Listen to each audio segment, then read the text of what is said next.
મોરા તે ગઢે બેઠી મોમાય, મોમાય માને બાપ.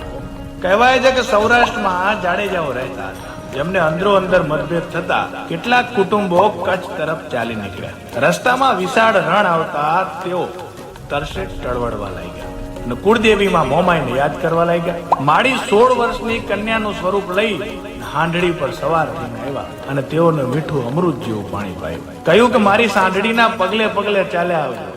આગળ જતા એક ટીંબા પર હાંડડીના પગલા લુપ્ત થઈ ગયા અને માતાજીની સ્વયંભૂ મૂર્તિ, ચુંદડી, શ્રીફળ અને ત્રિશૂળ મળી આવ્યા અને જાડેજા કુટુંબોએ ત્યાં જ માતાજીની દેરી બનાવી. મોમાઈ માએ મોર થઈને રસ્તો બતાવ્યો હોવાથી આ જગ્યા મોમાઈ મોરા નામે પ્રસિદ્ધ થઈ. હાલ મોરાગઢ પણ કહેવાય છે.